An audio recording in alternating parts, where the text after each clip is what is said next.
Welcome back, Idiot Squared viewers. This week we are going to do a continuation on from the observer theory, but we will be talking mainly about sensory citizenship. This is not something that we were very familiar with specifically, but after doing some reading, it is quite fascinating. This episode was sparked by a comment on our last episode on observer theory, and we are going to quickly discuss that and then get into sensory citizenship, how it relates to observer theory, and does this help us make better sense of the universe? We'll see. So the comment was left on our last video by Six Churches.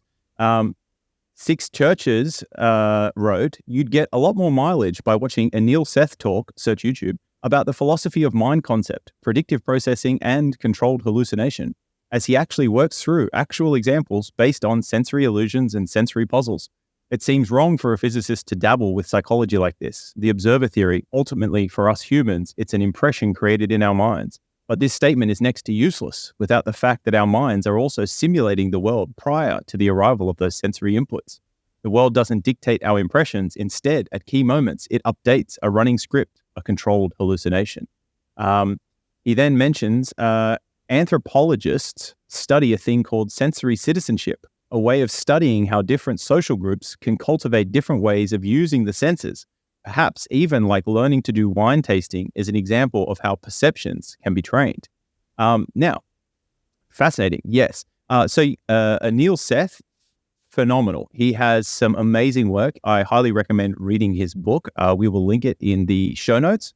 We will do another episode about the Anil Seth and controlled hallucinations in the future. And predictive processing and active inference and all of these things. It will take some time to dive into these though. But today we're going to jump straight into that sensory citizenship. So Polska, is sensory citizenship something you have ever heard of before? Negative, guy. And thanks for asking, because you set the bar pretty fucking high at the beginning saying that we've done some reading on this topic. No, it's the first time it's the first time I've heard about this. I know that you have heard about this before. But yeah, we quickly just did like a 2-second research thing to see if it would be an interesting topic for a podcast. And we concluded that yes, surely it is a fantastic topic to talk about, especially for two idiots that have no idea what the fuck it is really. But we're going on this journey together, bro. So let's dive in and try and figure this shit out, bro. This is what Idiot Square is all about. So welcome. Thank you. I actually... okay. You go. Did you want me to read that summary that I got ChatGPT to pump out? Yes, so we can. I thought we might just quickly start. So there is a book available called Senses and Citizenship, Embodying Political Life. And it's quite interesting. So there's a little excerpt from it, which I thought I could start with, and then we can dive into some AI-assisted content, mainly because I think this will probably give us a nice solid foundation, and then the ChatGPT, we can go through and see what it got right or what it might have misinterpreted or misrepresented, if it did at all. So the book Senses and Citizenship, quite interesting. What does disgust have to do with citizenship? How might pain and pleasure, movement, taste, sound, and smell be configured as aspects of national belonging? Senses and Citizenships, Embodying Political Life, examines the intersections between sensory phenomena and national and supranational forms of belonging, introducing the new concept of sensory citizenship. Expanding upon contemporary understandings of the rights and duties of citizens, the volume presents anthropological investigations of the sensory aspects of participation in collectives, such as face-to-face communities, ethnic groups, nations, and transnational entities, rethinking relationships between ideology, aesthetics, affect, and bodily experience. The authors reveal the multiple political effects of the senses. The book demonstrates how various elements of political life, including some of the most fundamental aspects of citizenship, rest not only upon our senses, but on their perceived naturalization. Vivid ethnographic examples of sensory citizenship in Europe, the United States, the Pacific, Asia, and the Middle East explore themes such as sight in political constructions, smell and ethnic conflict, pain in the constitution of communities, national soundscapes, taste in national identities, movement, memory, and emplacement. Quite interesting.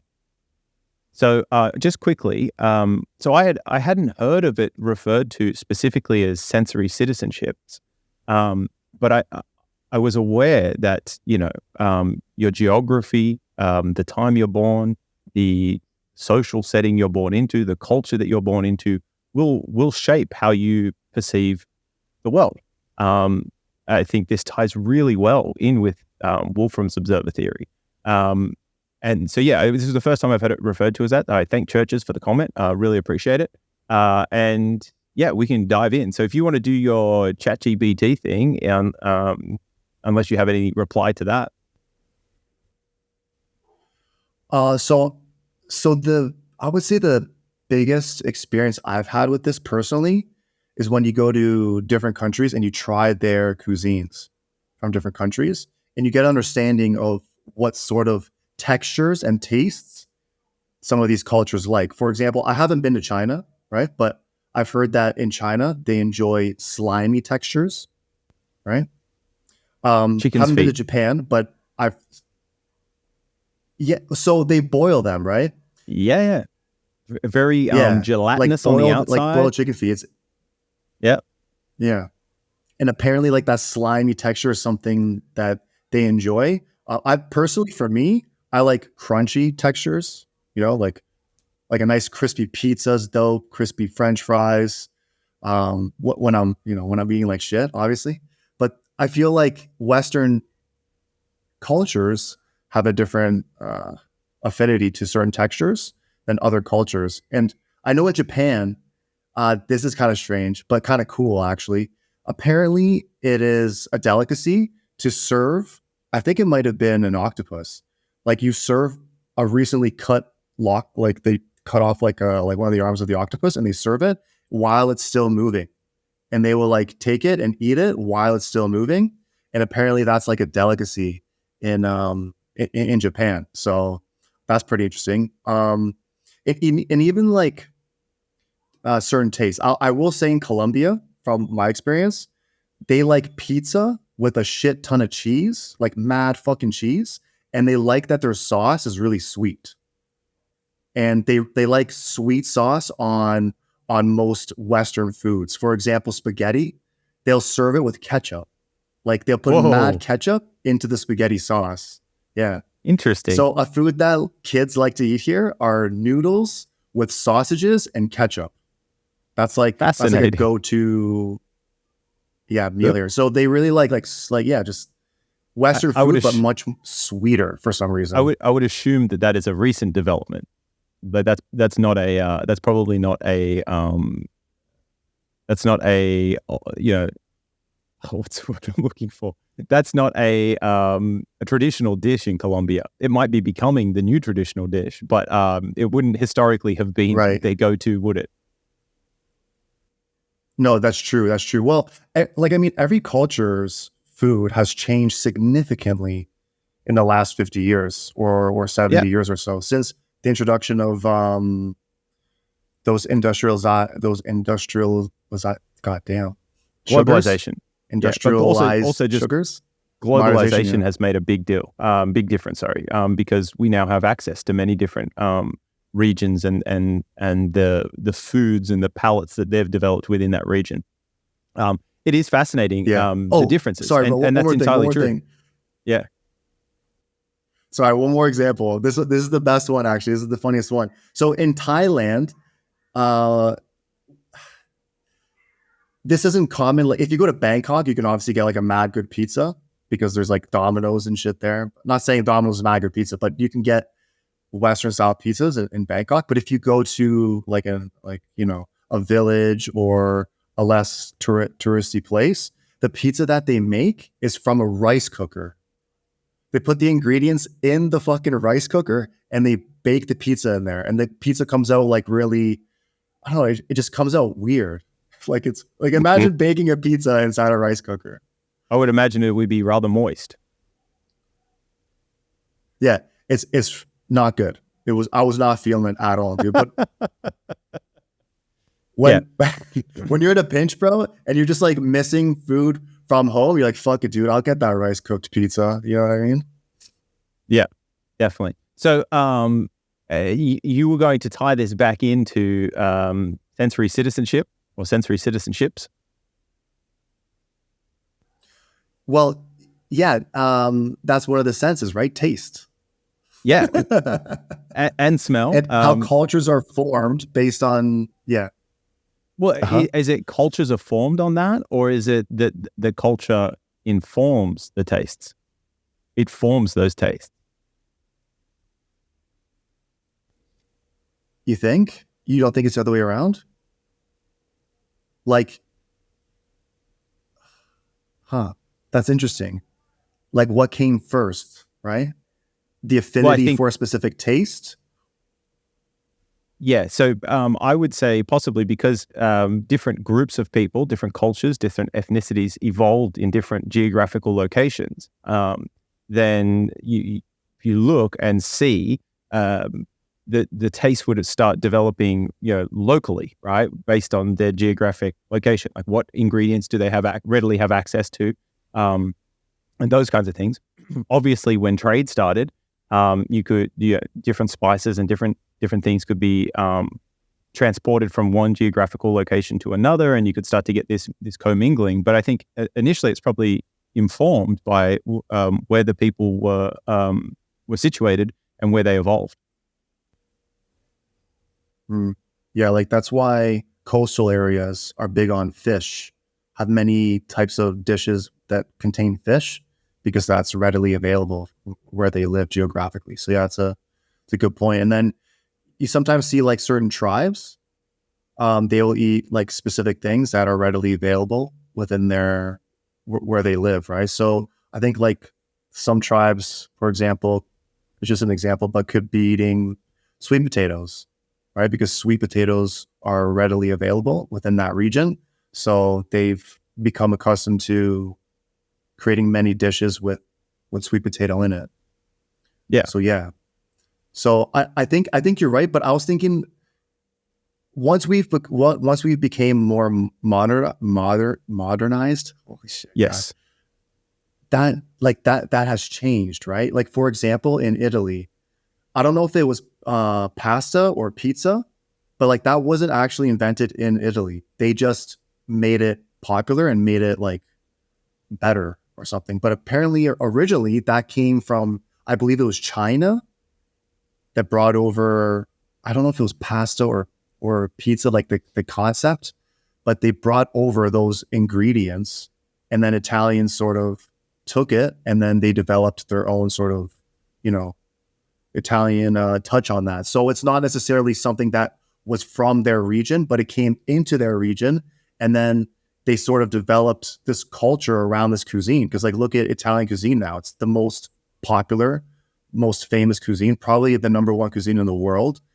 You don't think so? I don't know about that guy. No, negative. I think it is rated number one. No, I'm not saying like I'm rating it number one, but I would say like, dude, ask most people, you know what I mean? You rate? There's 8 billion people. I don't know that there's ever been a study. Here we go. There hasn't been a study, dude, on 8 billion people and their food preferences. No, actually there was. They do rate it each year, guy. Yeah, but what's their sample size? I swear to God. Well, no, I know, but okay, like a lot of people might think they like Italian. Well, just based off population distribution, like I don't know, but who doesn't like spaghetti or Chinese? Right? Yeah. Like there's a lot of Indian people, there's a lot of Chinese people. But I know what you mean. I know what you're saying. It's like in Western culture, it's like a very popular thing, and people like, lots of people tend to love Italian food, right? It is delicious. But regardless of all of those things, what I'm saying is, I think what we're trying to get to here is what you have access to, like locally or geographically, will inform your taste to some degree, right? They won't inform all of it. Yeah, but look at my example process. Though. What example? Yeah, but think about my example though. the Italian one where the Chinese brought over pasta and shit, and then like the Italians started developing their own dishes based on that pasta, or like whatever the Chinese brought to them, and then they basically created their culture based on that. It wasn't something that they developed on their own. It wasn't something that they had geographically, right? It was something that was introduced into that culture, and then they developed it. Yes, but it came into their geography. That's why they had access to it. So that's when they could develop it. But then it changed, right? But then it changed, though. That's right. But these things are always changing. Like you just mentioned Colombia and how kids, one of their favorite dishes is pasta with ketchup. That's a new thing. Yeah. That isn't something that historically would have always been true. 150 years ago, that wasn't true. Which is based on taste. Well, what I'm getting at is the tastes are informed by what you have access to, the culture that you're in. So, like, but now that we have access to everything, is what's the Look, okay, here's what I'm trying to say. It's like, sorry, guy. I feel like there's like a fucking delay or something. There's like a delay today. So what I'm saying is that, I get what you're saying, but ketchup was introduced, right? And then they put ketchup on fucking everything. Ketchup was also introduced to many other countries, but those countries don't put it on everything. So there's an affinity for ketchup for some reason in the Colombian culture, right? Yes. In comparison to other countries, because here they use ketchup on everything. It's kind of crazy. Yeah. So there seems to be affinities for certain tastes. Yeah, absolutely. Because for them, it's a confluence of factors, right? So it's like, how does the culture in Colombia sort of look at the West or look at Western food products or Western ideals, right? And they might have a high affinity for that. Like they might idealize the Western culture or Western foods and want to be just like the people that they've grown up watching on television or something like that, right? It could also be the fact that, ketchup is an engineered food that, has a decent amount of added sugar and salt and all of these things that are actually designed to get you to want to eat more of it, right? So they can be, they're very Moorish, right? They can hack the dopaminergic system in a sense. Like that's essentially what modern food is designed to do, is to hack that dopaminergic system. We've talked about this many times before in the past, where foods now are calorie rich but nutrient poor, which gets you wanting to eat more. That was an indirect rhyme, or an unintentional rhyme. Sorry. So that's the case. So yes, there is. What we're trying to disentangle is what came first, the chicken or the egg, right? The answer is it initially would have started with where people were, right? That's it goes even further back than that, though. Is like what track did we evolve down? We evolved down, down essentially a track that led us to be, probably herbivores initially, then into carnivores, and then we became omnivores, right? And so that influences our preferences in what we eat, yeah. And then where we are, what we have access to, will also influence what we have flavor preferences for. What our nutritional requirements are will influence our flavor, texture, and food preferences. It's a very entangled set of things. We're not going to be able to fully untangle it and find like these clear, definitive one thing, yes answer kind of thing. Which it's understanding that they're co-evolving, they're co-creating, right? So when you mention the example of like, if it is true that the Chinese brought the pasta thing to Italy and then the Italians took that and developed it, that's because there were certain affinities within the Italian people and the culture, and they could now take that new resource that has now been introduced that they have access to, right? Without access to it, how do you develop a preference for it? How do you know you like it? How you can't, right? Without exposure. So you have to be exposed to it. So once you get exposed to that thing, many different factors can influence whether or not you like it or you don't like it. And then you can see the progression and the evolution. That's really what this is. So now that we're so much more interconnected, we're seeing it's like there were clear, distinct tracks, right? Like clearly, back at some point in time, there was like, Italian, Chinese, Japanese, Thai, European food, et cetera, et cetera, et cetera. All of that now is getting commingled because of globalization, because the interconnectedness of communities. We're so much more interconnected now. So we're going to see a mingling of that. Like that's going to start colliding, and different versions will be shot off, and all of these other things will start to be co-evolved together a lot more than historically, because of our interconnectedness now and our access to these things. Guy, I was wrong. It's a myth.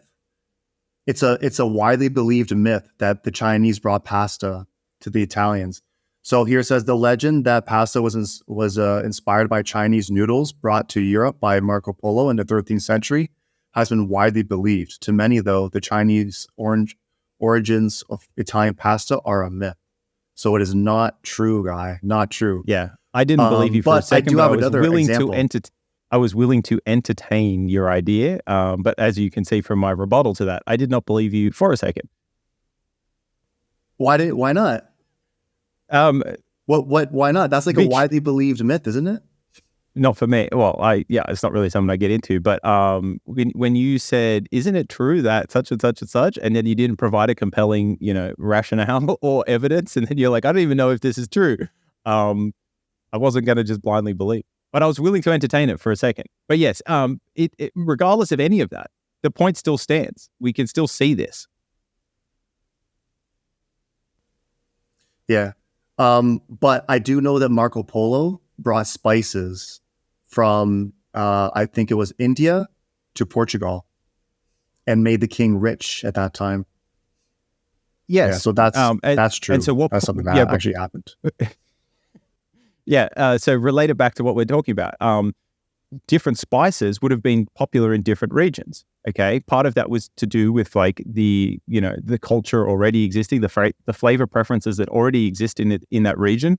Part of it will be due to solving certain problems within that region, right? Or for that population. And then that will influence the usage of those spices as well. Yeah. The Portuguese did establish a monopoly on the spice trade during the 16th century. They were the first European power to reach the source of valuable spices that were highly sought after in Europe, such as pepper, cinnamon, nutmeg, and cloves that came from India. Imagine getting rich off of spices. Like, imagine that being something so valuable that's so cheap now and people don't even think about it. But back in the day, in the 16th century, imagine that making you rich. Like, that's crazy, right? To think about. Yeah. Think about how many wars were fought over salt. How valuable a commodity salt was. Really? But it just shows you, absolutely. Before refrigerators, salt was immensely valuable, right? Like, how else would you preserve meat and foods? Salt has amazing function, still, but especially when there's no refrigerators. This is how people would take meat. But this just shows you how value can change over time for different things, and how valuable those resources were, and then over time how they get turned into commodities, which is also another interesting phenomenon. But we need to get back to our sensory citizenship concept. So I'm going to let you bring this back, seeing as you were the one that went on the divergent path there, sir.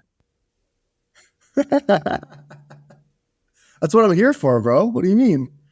Yeah, a guy that says he's not good at divergent thinking is fantastic at having very divergent points.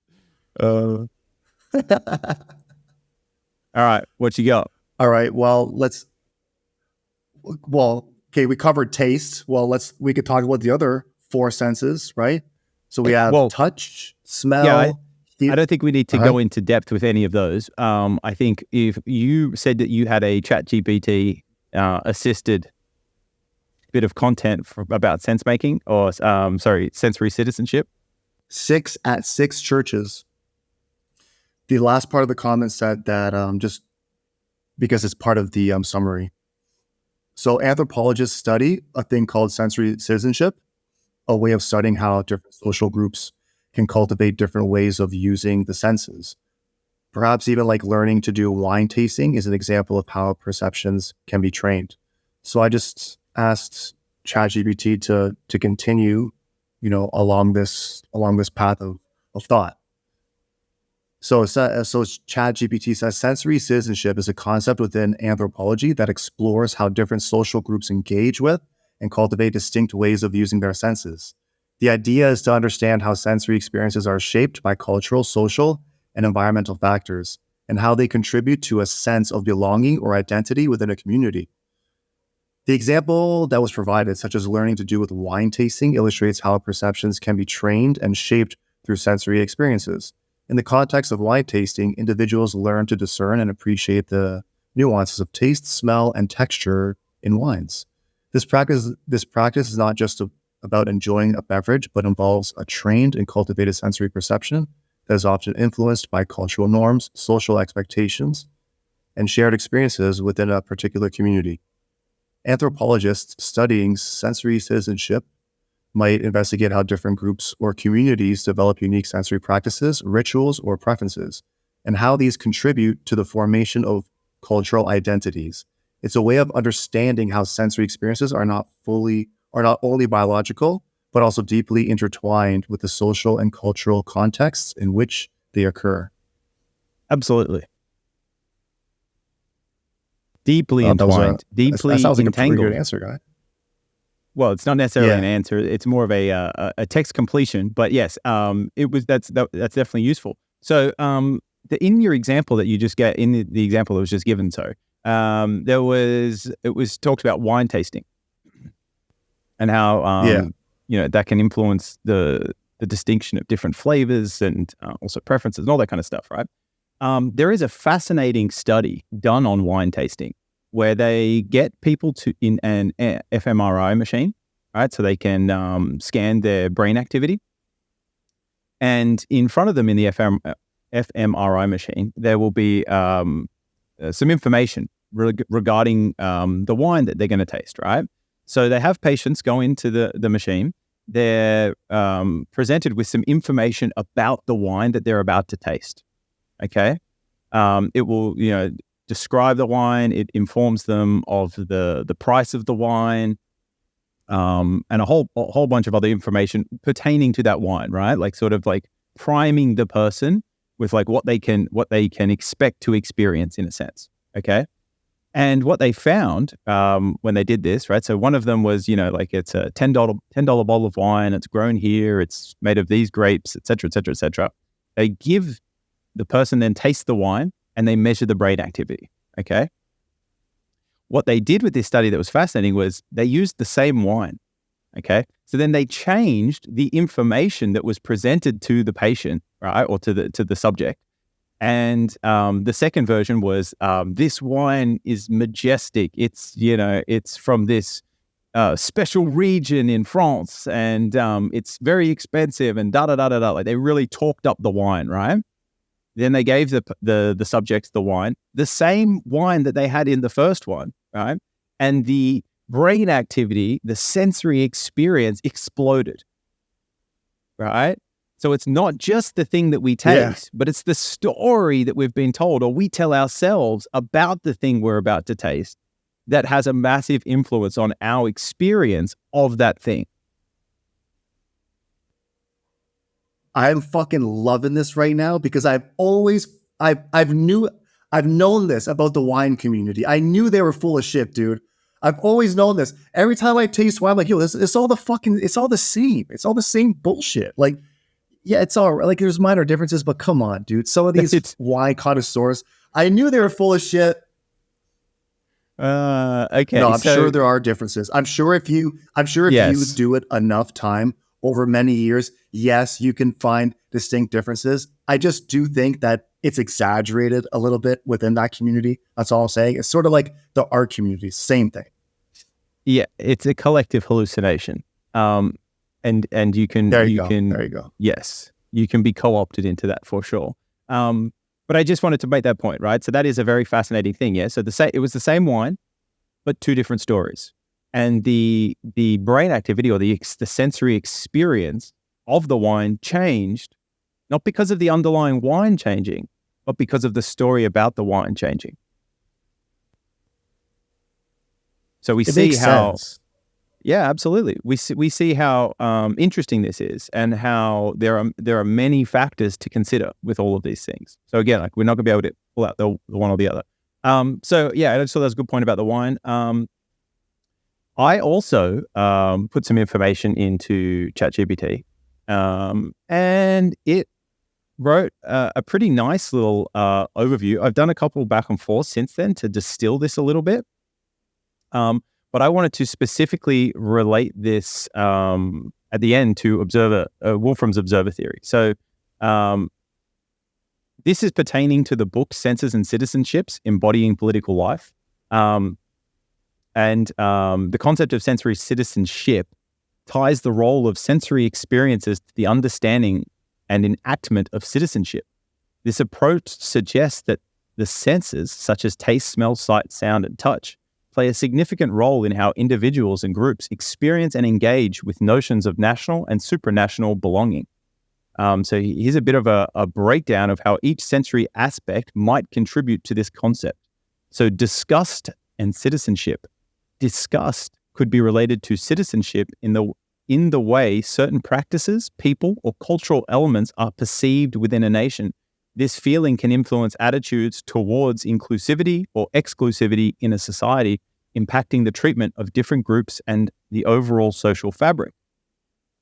Pain and pleasure in national belonging. Also see our episode on pleasure and pain.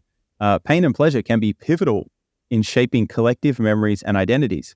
Shared experiences of suffering or joy can unite people, forming the basis of a communal identity that transcends individual experiences.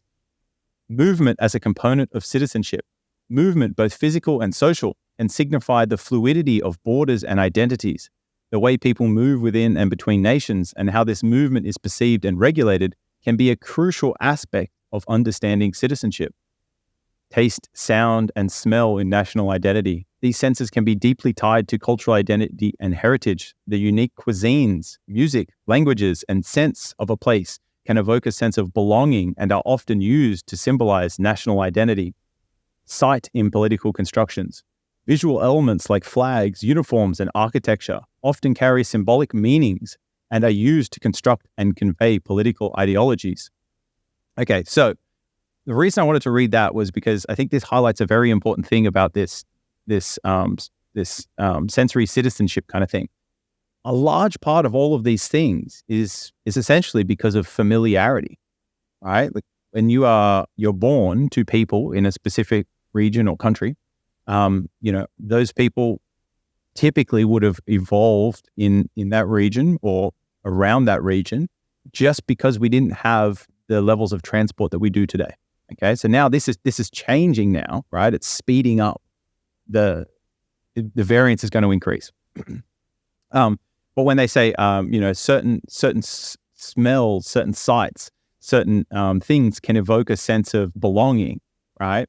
That's because essentially, like, that's where you were born. That's what you were familiar with. The reason that you identify those patterns, those signals that are coming to you as that is because that was something that you developed in or around.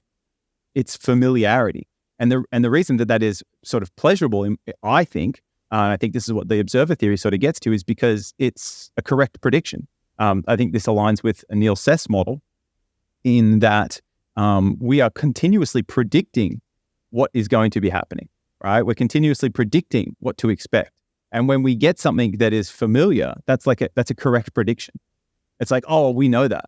Oh, we know that it's safe. We know all of those things. And so that's a pleasurable experience. It's like a calmness that washes over you, in a sense. Does that kind of make sense to you? Yeah, absolutely. Absolutely. So pain seems to be a great proponent of making people feel part of a community. And pain is practiced in many African cultures, like African tribes. They'll practice like certain types of ceremonies where a physical pain must be surpassed. It's like a coming of age thing when Correct. Rite of passage. a child becomes a man.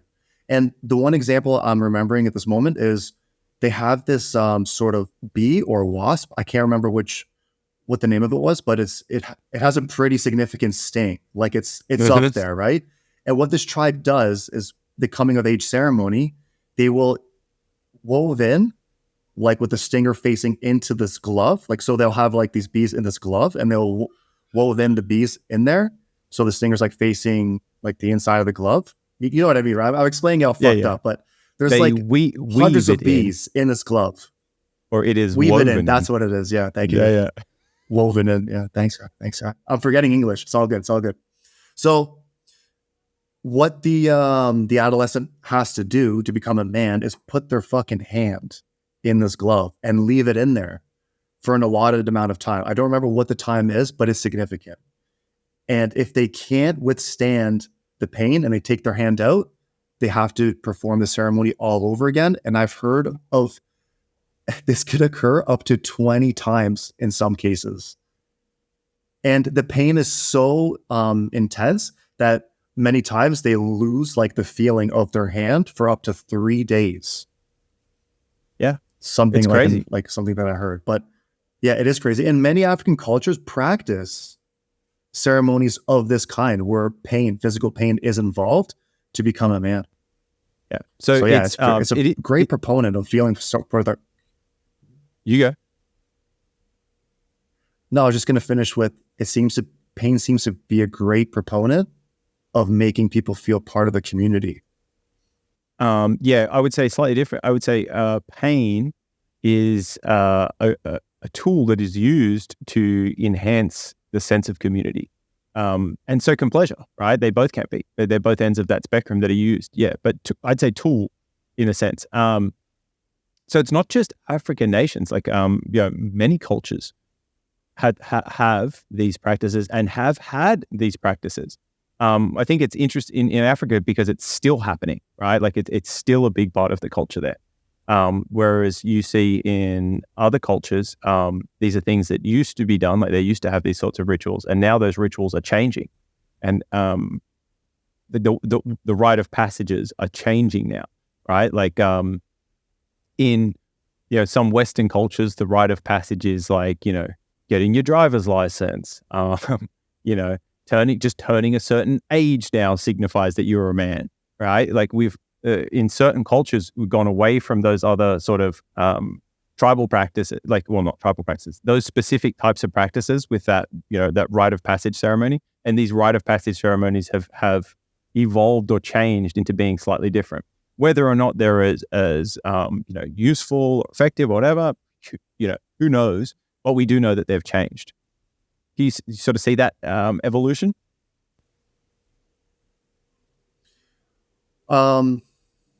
Yeah. I would say you're right, especially in Western cultures. Mm-hmm. What would you say a rite of passage is in Canada or Colombia to being a man that you're aware of? Obviously, this is not the only example. Like you have a specific sample size, right? So, and it's a finite sample size. It isn't the totality of Canada or anything else. But like broadly speaking, from your experience, as somebody who's grown up there, what would you say it is?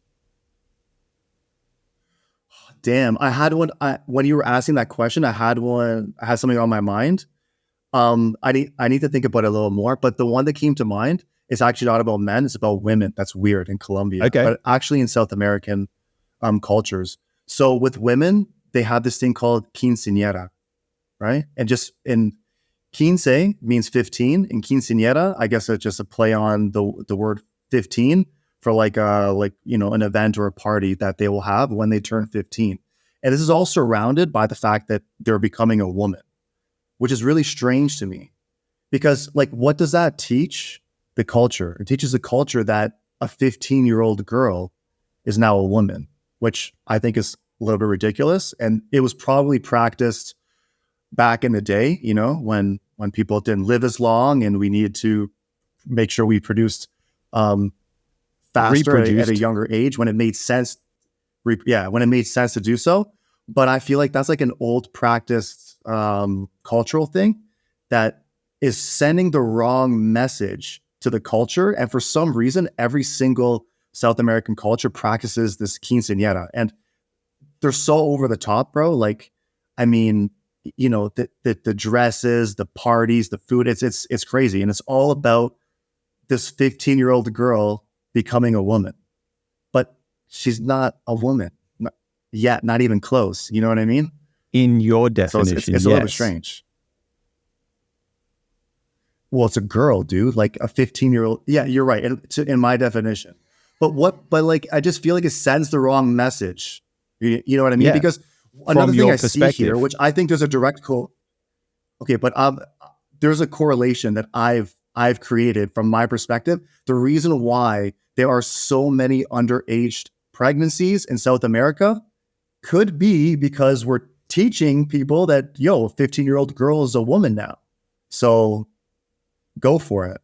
I swear, dude, it's a strange correlation, but from my experience of being here, when you see the amount of underaged women with kids, you start connecting the dots. You're like thinking like, maybe this quinceañera is a bad idea. I don't know. Just putting it out there. Yeah. So I just want to pick up on a couple of things. So when you say underage, is that based on the Colombian ideal of age, or is that based on your Canadian or Western ideal of legal age? Well, in Colombia, you can't work until you're 18. It's illegal to have a job until you're 18 because that's considered an adult here in Colombia. Drinking age is also 18. I'm not sure what age you can vote at, but if you can't work legally, then, I would say that it's just strange that if you become a woman at 15, but you can't work until you're 18, there's a discrepancy. So I believe that they... 3 years to make babies, dude.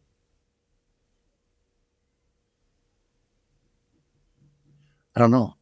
I see. I know what you're saying, but I think that you go. I think that they view 18 years old as an adult, and I think that's why they have that restriction that you can't work until you're 18. Even though many people do, it's like a law here in Colombia. So yeah. No. The only point I was really trying to make is that these are all social constructs, right? Like so, where we've grown up and developed is in the Western world, so to speak. We've had experience in traveling to many different places around the world, obviously, and you can see the differences in the cultures and the different beliefs that they have. But, legal age is different around the world in many different places. There is no universal truth there. There is, you know what I mean? It's something that we make up based on our values, based on our shared context, based on our ideals, based on on the things that we hold to be true, right? Our beliefs. So that was the only point. Whether it's, we talk about this, no right or wrong. It's they're trying stuff, right? Like, at the end of the day, we can't know what the best model is. We're not infinite. We are finite observers. We're computationally bounded. We don't have the abilities to zoom ahead and know that everything we're doing today is going to be the best possible thing that we could have done. But that's the beauty of life and humanity, is the variance, right? Is the fact that there are all these different ways of being and different beliefs that are coexisting simultaneously. And over time, we'll see the ones that are useful and valuable, because they will essentially outcompete the ones that aren't. And I think that's a beautiful thing. But I see what you were trying to say there. But I was just getting like, that's you as an observer, based off your bias. Your bias is what you hold to be true. Your beliefs, everything else, you perceive it to be that way. Whether or not it is, no one can really say. We can all, we can have large agreements on things and think like, I agree with you, which is partly obviously because of my biases, that I'm like, yeah, it isn't a bad idea to have a legal age, right? But that's quite a nice thing, to allow children to have a childhood, and to not have that pressure or be vulnerable to predators or any of that kind of stuff, so they can have that time to play and explore and develop before they're essentially reproducing. And what you'll see in Western culture now is that people have a much greater choice, and a decent percentage of women actually choose to sometimes not even have kids. Right? They choose to become professionals instead, or they'll choose to get a career first and then have children. And I think that freedom, that ability to choose that, is a beautiful thing as well. But I'm not going to say I think it's right or wrong. It's a different way of going about it. One of the negatives of it is that maybe it doesn't prepare people for becoming an adult sufficiently. People might be under the assumption that they can just put off being an adult because they have that freedom to be a child for a longer period of time. And it's quite possible that if you did put more social pressure on people to grow up more quickly, that they would be developing more maturely and developing into adults faster, and also in some better ways. I could see that there could be some positives in doing that, right? Because it could be that one of the factors one of the things that we're seeing now is like what you mentioned. Women are putting off having kids, right? But if they were pressured to grow up at a faster rate, at a younger rate, maybe they wouldn't be putting it off as much in comparison to someone who had this freedom to sort of explore and be a kid for a longer period of time, because maybe they're carrying that into their adulthood, right? The excuse these days is that, I'd like to focus on my career first, focus on me first, make some money, and then once I have like that shit organized, then I'll have kids, right? And that's a perfectly logical excuse, because I'm sort of I understand that, you know what I mean? You don't want to have kids when you're not economically viable to do so. It's really difficult. So that makes sense. But if we did put pressure on people to grow up faster, maybe that wouldn't happen. That occurrence of that happening would occur less, maybe. Yeah. I think I disagree with one of your premises, which is like, I don't necessarily think it's like it's intrinsically or inherently a good thing to grow up. Like, I kind of don't want to grow up in a sense. Like, I think part of life and reality, like, one of the things that is sort of inhibitory is that like people aren't as curious. Like, kids are very curious. And that transition to growing up, I think, kind of kills that curiousness and that creativity. We spoke about this in the pod with geniuses and creativity and children, and how the system sort of wants you to do that. So like, yeah, I understand what you're saying, but I don't think that it's necessarily a thing to force, get people to grow up sooner or anything else. Like, I think it's the beautiful thing about life is we have so many different instantiations of this co-evolving currently, right? Like, not everyone is doing the same thing. And I think that's the beautiful thing, is like, in time, we'll see what was really useful or what was a great thing. And I don't think it'll just be one thing. It'll probably be a lot of things. I will say that the only downside that I do see with the, in the Western world and the developed world, mainly the developed world, with women putting off having children or prolonging having children and developing their career and things like that, is it can lead to population collapse if they don't reproduce, or they don't reproduce enough children. And we're seeing this in China, in the US. We're seeing this in many places, mainly in developed nations, that their reproductive rates are dropping. So that can be a problem in terms of the amount of people. But that's a whole nother pod on population and things like that. But yes, I think it's important for us to reproduce. And I think if you're somebody who loves humanity, you should reproduce. Yeah, that's sort of what I was alluding to, actually. Yeah, what you brought up. But you made a great point, Ruse. It's that creativity aspect that we lose from growing up too quickly. It's true. We just Yeah. get absorbed by the system when that occurs. And It's difficult. It's like, you can still be an adult and be a kid at the same time. Like you can have a childlike mind. Like I that's what I try to cultivate within myself. I love that. Like in a sense, I don't want to grow up in a sense, but I'm still happy to do and have responsibilities still. But I also want to have a space and create the space for me to be childish in certain ways and in certain thoughts. Probably less in my actions and more in my thoughts. But that was the main sort of thing I wanted to hit back with. not me, guy. I'm mad mature. Guy I'm not fucking advocating mature, bro. Guy advocating for maturity, not even mature. Everybody should grow up faster, yet still hasn't I'm grown gonna up. be 5 years old. I'm gonna be 5 years old forever, guy. Yeah, forever. I'm gonna at least try to be, anyways. Yeah, we've definitely that's seen. True.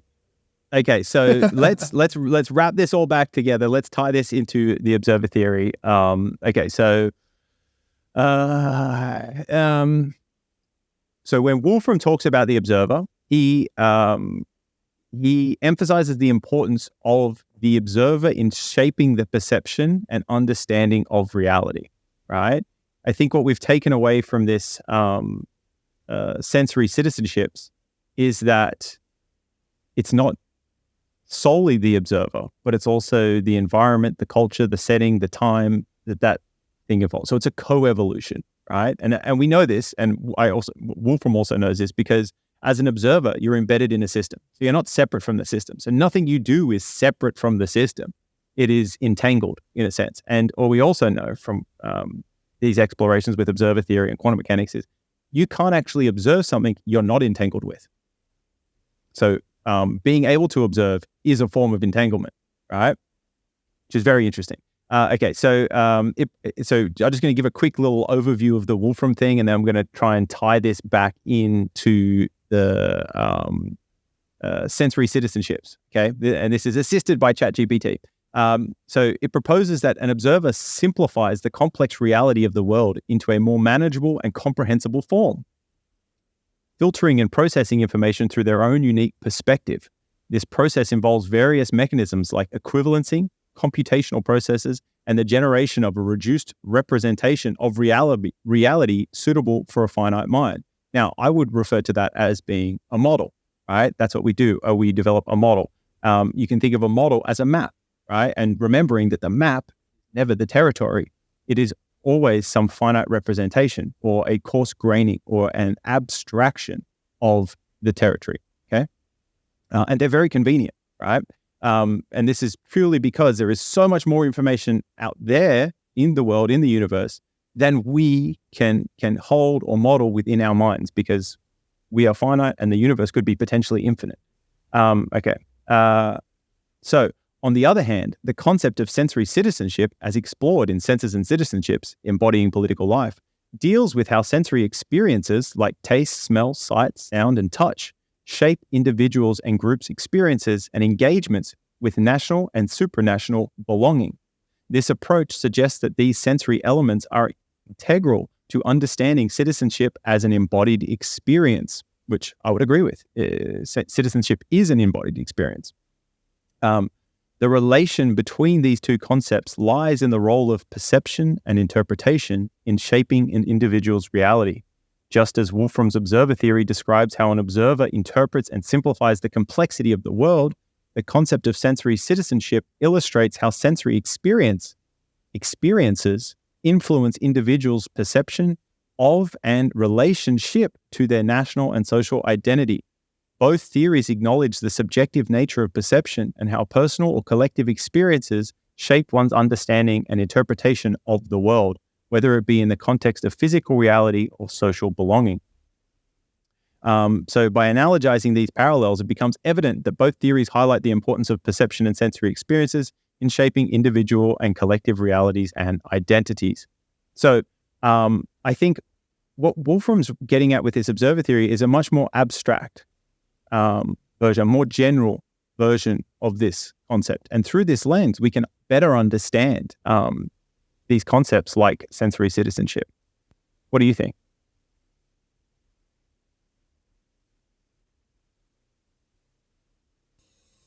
Can you repeat the question?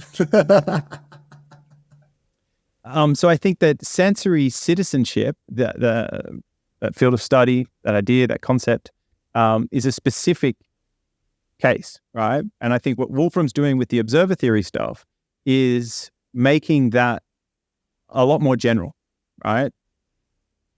It's the abstract version of this that allows you to apply it to anything, any system that is embedded within a system, right? That's what observer theory allows you to start to talk about. Whereas the sensory citizenships is very specific to humans, right? Like it's one instantiation of this broader, more general concept, which is observer theory. So what was the question, Rubes? What do I think about that? Yeah. I feel like you answered it. Like Wolfram sort of views it at a more zoomed out perspective, how everything's sort of interconnected. Interconnected, is that the word? What's the language that Wolfram uses for when one, what was it? I'm forgetting. When something is, what was it? I think it was when an atom is moving, it's directly affecting the movement of another atom in a different space because they are interconnected, but wasn't interconnected. You're trying to say entangled or entanglement. Entangled, yeah. And how everything's sort of entangled. And the sensory citizenship is looking more at a more zoomed in perspective, identifying like specific things. Well, it's specific in terms of it's very specific in terms of, it's talking about a human thing, right? Like this, it's about humans, right? Like it's about our senses as humans and citizenship, right? And how we define our sense of belonging to a nation or a nation state or a transnational state, right? Supranational. That's what it's discussing. So it's very specific in that sense, right? It's still broad in relation to lots of things, but in that case, it's very specific. Whereas observer theory is the more general thing that he's making. Like, what does it even mean to be an observer, and what is involved in observation or being an observer? And I think he's making a more general concept. So what I mean is, I think they're very complementary, right? Like I think they're actually it's an instantiation of the same thing, right? Sensory citizenship is an instantiation of observer theory specific to humans and citizenship, essentially. Right. Okay. Yeah. I see what you're saying. Yeah, I see what you're saying. It goes back to where I read from ChatGPT that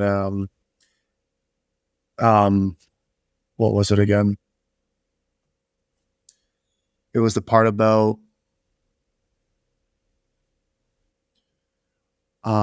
it's a way of understanding how sensory experiences are not only biological, but also deeply intertwined with the social and cultural context in which they occur.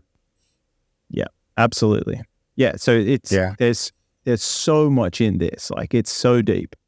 It goes all the way down to the entanglement, right? Like the levels of entanglement with the environment. And we know that that's going to greatly influence your perception, which, I just think it's a beautiful and amazing thing. And I look forward to continuing to learn about these things and diving into it more and more. So we are possibly going to be doing the Anil Seth stuff next week. If you get some time to... Yo, hell yeah, let's do that. Have a listen and a read to some of his work. So I've read his book. I don't even remember the name of it. Got it up on my Audible. I'm going to have to check out some things by him so I can be a little bit prepared for the next podcast. What do you recommend I look at then? His book is called... Or maybe take a listen to that book. His book is called Being You. Yeah. Okay. I'll take a look. I'll take a look at what that book's about. Being You? Okay. Yeah, he's also got a Sick. couple of good YouTubes. I'll send you through some in my playlist from him, but we can dive into that. But yeah, fascinating. Six churches. Thank you very much for your comment. That was a fun exploration. Like I said, I hadn't specifically heard to that concept with those specific words, but I was aware of that broad concept of how it's a co-creation process, and it's fascinating. Really appreciate it, Guy. You got any closing remarks that you wanted to finish with? No, that's a wrap, son. That was All good. right. Thank you very much, everybody, for listening. If you are still here, we greatly appreciate you. You are one of the true fans. Thank you very much for your time and your attention. We do appreciate it. Until next week, have a lovely rest of the day, Guy. Enjoy yourself and peace out. Love you, bro. Peace. Love you too, Guy. Bye.